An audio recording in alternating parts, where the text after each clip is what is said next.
নবী যতটুকু দিয়েছে আমরা অতটুকু পেয়েছি, সুবহানাল্লাহ। সেদিন আল্লাহ রু জগতে আল্লাহর সিদ্ধান্ত ছিল, কিন্তু আল্লাহ অপেক্ষা করছেন রসুলের সিদ্ধান্তের। আপনি যেটা বলবেন সেটা হবে, হয়েছে। আপনাদেরকে আগে বলেছি সমস্ত কাফেরের রু এবং মুসলমানের রু জগতে একত্রিত হয়েছিল, সুবহানাল্লাহ। তারপরে দেখেন কি হয়েছিল। तो उसी वक्त तमाम मुसलमान और काफिरों के रूह एक जगह थी, एक जगह छिलो। आवाज के आते ही उनके चार किस्म हो गया। अल्लाह बोलছেন হে রু তোমরা যার যার জায়গায় ছড়িয়ে যাও, সুবহানাল্লাহ। আল্লাহ ডাক দিয়েছে রু তোমরা যার যার জায়গায় হয়ে যাও। সেই মুহূর্তে আপনারা নতুন দলিল নেন, এটা জানার বিষয়। রু জগতে রু কয় প্রকার হয়েছিল জানেন? রু জগতে রু 4 প্রকার হয়েছিল। আমাদের সবার রু কয় ভাগ হয়েছে? 4 ভাগ। দেখেন ভাগগুলো কি কি। पहले किस्म के रूह ने जब आवाज सुनी, আলাস্তু বিরাব্বিকুম যখন বলেছে, আল্লাহ যখন বলেছে, তখন 4 প্রকার রুহের মধ্যে প্রথম প্রকার রু বলেছিল जब आवाज सुनी, যখন আওয়াজ শুনলেন, उसी वक्त सेजदा में गिर पड़े। ওই সময় সেজদায় লুটে পড়লেন, সুবহানাল্লাহ। সেজদায় লুটে বললেন, সেজদায় গিয়ে বললেন, দিল আর জবান সে, অন্তর এবং মুখ থেকে বললেন, কি বললেন? ক্বালু বালা, আমরা দুনিয়াতে আপনার ইবাদত করব। কি দিয়ে বলেছে? মন, মুখ। তাহলে বোঝা যায় হোসাইনে আশেক দাবি করলে মুখ দিয়ে মাহফিলে বসতে হবে না, আপনাদের অন্তরের মধ্যে খেয়াল আসে, এই খেয়াল ধারণ করেন।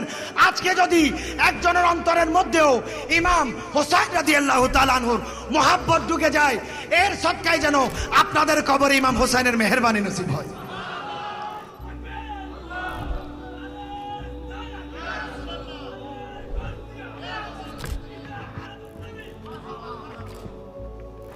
এটা বিশ্বাস করতে হবে। ইসলামের পিলার দাঁড়িয়েছে বিশ্বাসের উপর। There is no excuse. আপনারা এখানে কি দিতে পারবেন না, কোন এক্সকিউজ, কোন হ্যাঁ না, কোন বাধা বিপত্তি, কোন নিজের মন গড়া সিদ্ধান্ত দিতে পারবেন না, কারণ এই সব কিছু ফয়সালা আল্লাহ জাল্লা শানু করে দিয়েছেন, সুবহানাল্লাহ। আপনারা বিশ্বাস করেন, আমি তো বিশ্বাস করছি, আপনারা বিশ্বাস করছেন।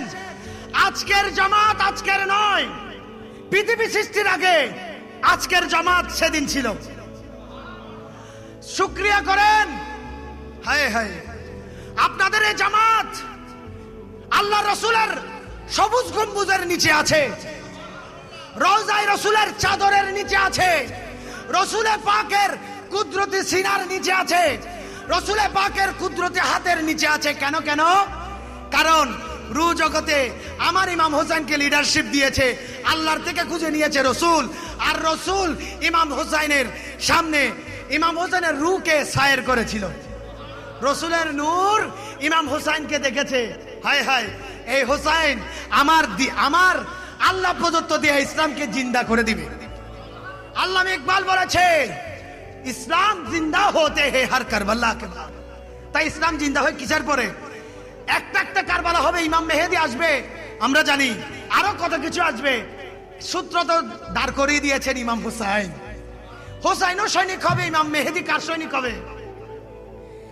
হুসাইনের সৈনিক ইমাম মাহাদি, ইমাম মাহাদির সৈনিককে ইমাম হুসাইন, ইমাম হুসাইনের সৈনিক ইমাম মাহাদি, এভাবে চলতে থাকবে, সুবহানাল্লাহ। দেখেন, আমি মূল পয়েন্টের বাইরে যাচ্ছি না। প্রথমে যারা রু এবং মন এবং মুখ দিয়ে যারা স্বীকার করেছিল, রু জগতে বলেছিল, আল্লাহর সামনে বলেছিল আমরা ইবাদত করব, সেটা কোন ক্লাসের রূপ? প্রথম স্তরের রূপ, সুবহানাল্লাহ। 4 প্রকারের মধ্যে প্রথম প্রকারের রূপ। दूसरे মনোযোগ দিয়ে শুনেন, दूसरे किस्म के रूह ने भी सजदा किया। প্রথম রূহ সেজদা করে উঠে গিয়েছে, দ্বিতীয় প্রকারের রূহ আবার কি করলেন? সেজদা। কার দরবারে বলেন? লা ইলাহা আল্লাহ জাল্লা শানুর দরবারে সেজদা করলেন, সেজদা করলেন। ওর জবান সে কাহা ক্বালু বালা। এই প্রকারের রূহ মুখ দিয়ে বললেন, অন্তর দিয়ে বলে নাই। কি দিয়ে বললেন? মুখ দিয়ে, অন্তর দিয়ে বলেন নাই। দ্বিতীয় প্রকারের রূহ শেষ। तीसरे किस्म के रूहों ने दिल से कहा।